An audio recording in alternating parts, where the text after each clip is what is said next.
All right, we're working on a 2019 Highlander. We're doing rear rotors and pads. So first thing you're gonna do is take the wheels off, 21 millimeter wheel nuts, and then you can take your caliper off, two 14 millimeter bolts, and then to get the bracket off here, two 17 millimeter bolts. So go ahead and take all that off.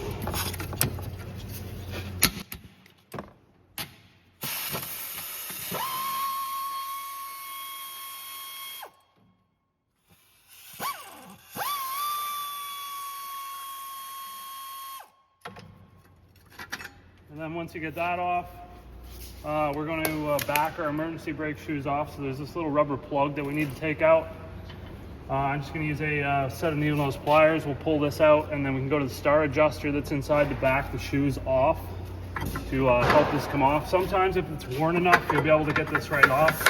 You can see how it's trying to hang up on there. You get a bit of a rust ridge that'll form in here, and it's going to catch on the shoes.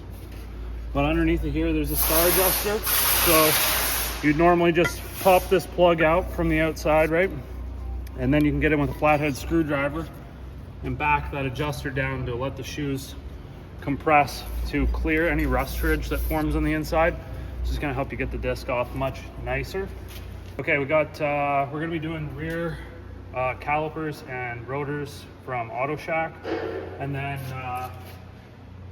in a separate video, I guess we'll do front brakes. But the pads I get from CarQuest, I try not to buy pads from Auto Shack because every time I use them they squeal.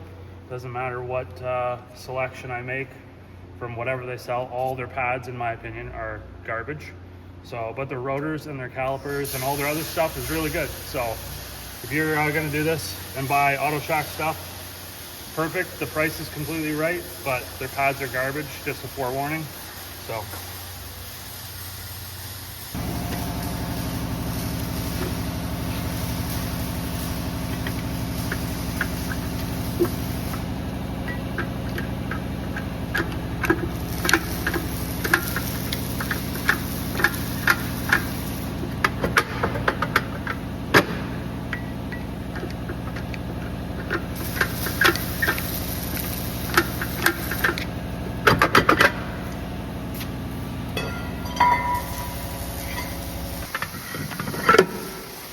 we can just put those on there. It doesn't matter where it sits on here. The hole is open compared to some other vehicles.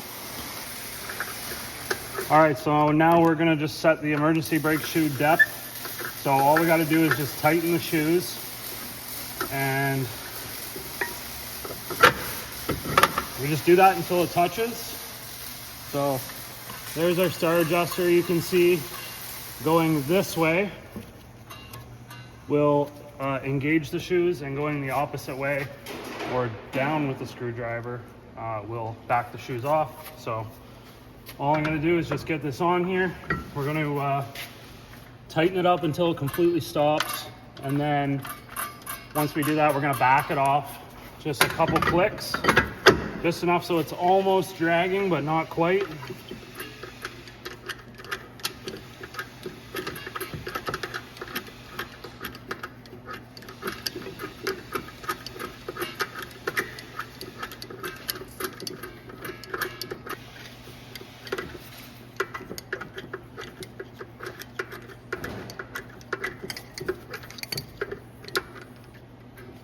That's on tight. You can see disc isn't moving, and then just back it off a little bit and the disc moves good. And then we'll just stick our rubber plug back in there, and that's how you set your parking brake so that the parking brake works good and there's good travel in the pedal. It's not going to go to the floor. As soon as you start pressing on the pedal, it's going to engage, but it's also not dragging on the disc either, because we don't want to wear out the shoes. We don't want to induce a bunch of heat into the disc from friction, kind of rubbing when it shouldn't be. So next thing, if you're going to be just changing these out at home and you're not changing your brake calipers, that's no big deal. Just make sure you clean up your brake holders. A couple things to note: you want to make sure that the pins are free. These things can get seized, mostly from rust. Gets underneath of this boot. You can see how there's already rust starting on this pin. Then it gets inside of this bore, and the pin just gets all jammed up with rust. It won't slide. So make sure those are free. If you're going to lube them, use a silicone-based lube. not petroleum based. You don't want to use anti-seize or anything like that. Specifically a silicone based brake grease that's preferably high temperature. The other thing to note is probably the most important, which is your underneath of these clips, rust will form. And you can see how tough that was to get that brake pad out. This one's just completely locked in place. And that's a big reason why your brake pads wear out prematurely. The discs will warp because they get too much heat saturated into the disc from the pads just running up against the disc when they should back off. And it's just underneath of these clips, you get a lot of rust that forms underneath of there that needs to be cleaned out. And same with these clips. Most aftermarket pads are going to come with new clips, so don't worry so much about cleaning these up unless you buy them like from Toyota. A lot of times you got to buy the clips separately, stuff like that. So just make sure you have new ones, these, or clean them. But yeah, we want to clean inside of there, all the contact surfaces that this sits on, in order to have proper clearance between the bracket and the pad so that the pad can move in there nice and freely. So I'm actually going to be installing new calipers, and they're loaded calipers, so they come with the brackets and everything and the clips. So I'm just going to slap that on there, and I'll hang this caliper up to the side for now until I get everything mounted. Then I'll buzz this bolt out and swap the line over, and we'll go over the bleeding procedure later.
Okay, so we just installed this, removed the caliper so that we can get onto these bolts. Got those tightened down. Now we're installing the clips. So you can see the side with the spring is going to be back towards the disc.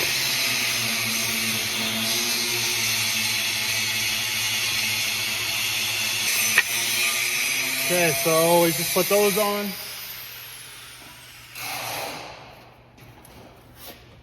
Throw our brake caliper back on here.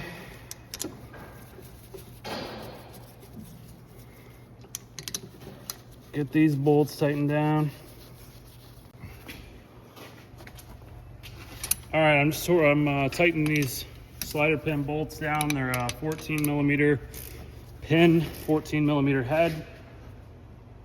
I'm using these slim wrenches from Olsa Tools to keep them from spinning because they like to spin. And these get torqued down to 20 foot-pounds. The 17 millimeter bolts that hold the anchors, they get torqued down to 70 foot-pounds. Okay, we've got new banjo bolt and copper washers. I'm not going to use the new banjo bolt just because I like to have all the fasteners like the same size. These are 14, that's a 14. I hate when they give you like an 11. It's like, don't do that. But that's just my opinion. So I'm going to buzz this out, and then I'm going to try to just transfer it over to this and put new washers on without making a huge mess. You can do this whole thing without putting the caliper on first. It might be easier for you to just hold the caliper here and transfer it and do it up here and then snug it down. I'm just going to do it this way, and then that way this stays put.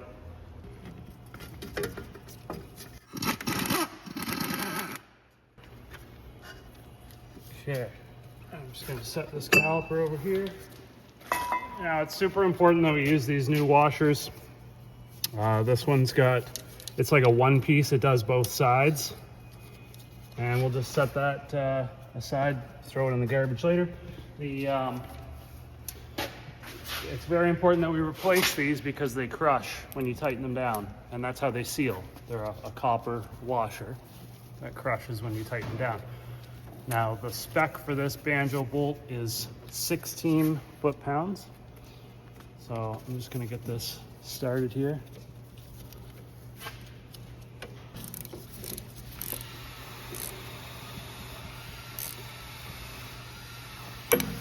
And we'll also wash that off too. We want everything clean when we're done. And that way when we go to bleed it and everything's all said and done, we can be sure that there's no leaks. And what's the orientation of that? So there's actually, you'll see this little arm that sticks out. It goes into a hole that's right beside the threaded hole. And that's just for alignment purposes so that you can't mess it up. That's where it has to go. So make sure that that little arm goes inside that hole. So what we got here is our brake fluid reservoir. This I filled up with fluid. It's a special tool. You can just manually add the fluid as you bleed, but you just have to watch. You don't want the reservoir to go empty. Very, very important. So this thing's just gonna keep bleeding fluid into the reservoir as the reservoir goes down and down and down. So all I need to do now is go around to all the brakes and crack the bleeder screws and start letting the fluid come out.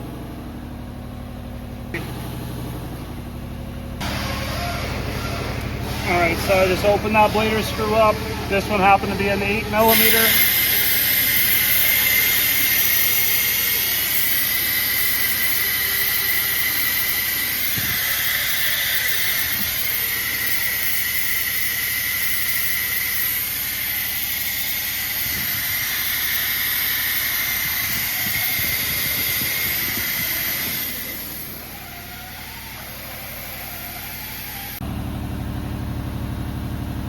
All right, this is the snap-on vacuum bleeder.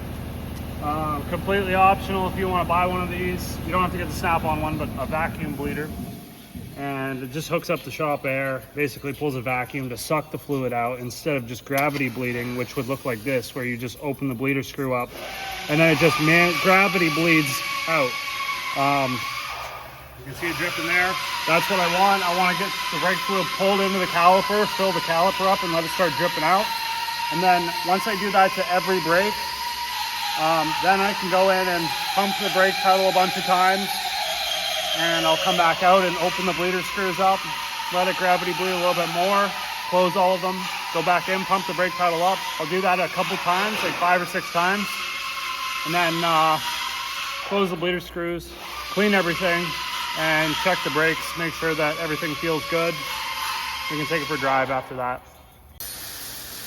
All right, guys, we are now going to bleed these brake calipers.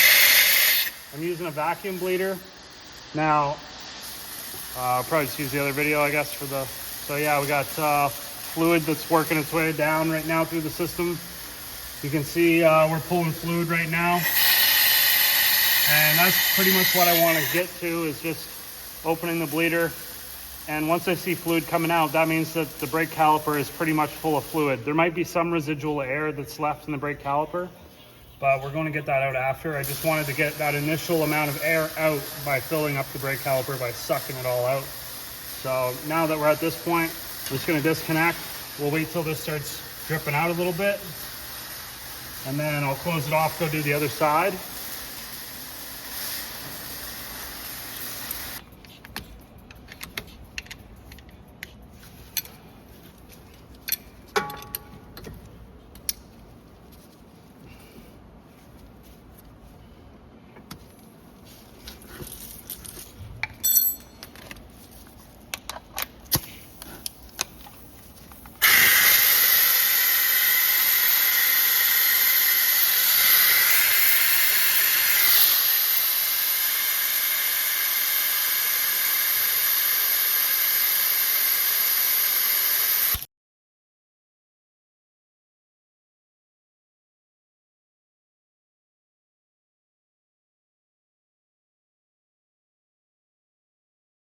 All right, let's go manually pump up these brakes. So what I'm gonna do now is just start the vehicle. And I'm gonna just apply the brakes a bunch of times. It's gonna push the brake pistons, brake calipers out. It's gonna start squishing the brakes. And when I'm just pressing on the brake pedal a bunch of times, it's pushing fluid towards the brake calipers. And the air that's in there, in the brake calipers, any air that's left in there, is gonna have a tendency to rise towards the bleeder screw. So now that I've just applied the brakes a bunch of times, I'm gonna shut off the engine. We're gonna go around to each brake caliper and open the bleeder screws and see what comes out. All right, let's open these and see. So we're just basically watching. You can see a couple little air bubbles.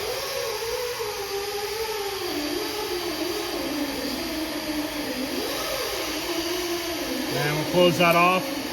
We'll go around and do the rest. You basically just want to let it bleed out until you don't see any more air bubbles.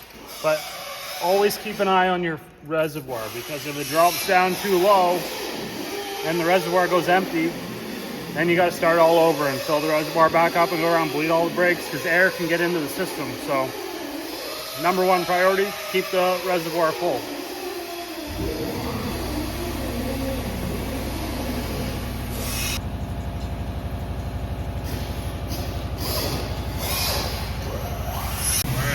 Open these up.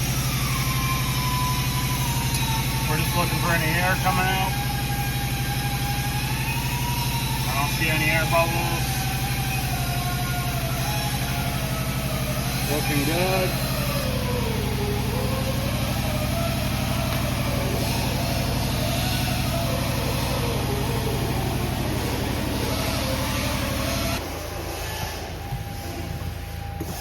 Now, normally, you'd have two people doing this. One guy would be inside, he would pump the brakes up and then hold pressure on the brake pedal, while the guy outside would open the bleeder screw on the brake caliper, and a bunch of brake fluid would come shooting out. And then the guy at the brake caliper would say, hold it, close the bleeder screw. Then the guy inside could let his foot off of the brake and then repeat the process. Pump the brakes up, hold pressure. Guy at the caliper opens the bleeder screw, bunch of brake fluid comes out. Guy at the caliper closes the bleeder screw. Guy inside lets his foot off of the brake and repeats. And you do that over and over, 3 or 4 times on each brake caliper until you don't see any more air coming out. And that's how you do it with 2 people, much easier. But if you're by yourself, you can just do it this way. Basically just pump it up a bunch of times and then go around and crack the bleeder screws and let them gravity bleed, and just keep an eye on that fluid, make sure there's no more air bubbles coming out. I've done it many times and never really had an issue. All right, now I'm just gonna let this thing drip out. Basically, I got this much fluid left. We started, it was pretty much full. So I'd say we're about halfway. I'm just gonna go around and open the bleeder screws on all the brakes. I'm gonna keep an eye on this until it gets pretty much empty, and then I'll go and close them all off, and that should be pretty well good. Now, the brake fluid that's dripping on the floor, I'm gonna clean that up, but if you're doing this at home, I recommend that you catch it in something, some sort of a container. Don't let it just drip all over your driveway or your lawn or whatever, but that's up to you. I just make sure that your fluid level set to maximum after replacing all of the brakes.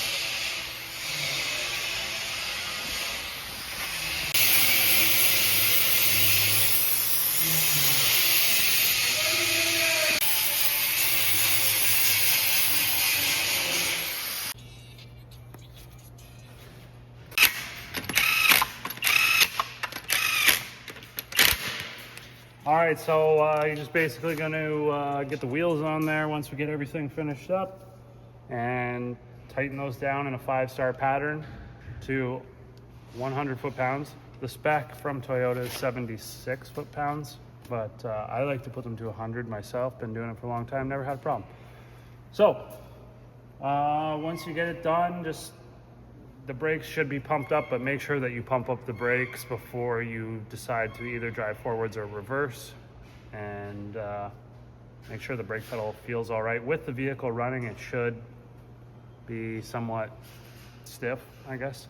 The pedal shouldn't go to the floor, is what I'm getting at. So just take it for a short drive, I guess, and make sure that the brakes work good before you get going fast at all. And that should be it. So if you have any questions, throw them in the comments. Be glad to answer any questions you might have. Give the video a thumbs up if it's helped you or you enjoyed this content. Subscribe for more content, and we'll see you in the next one.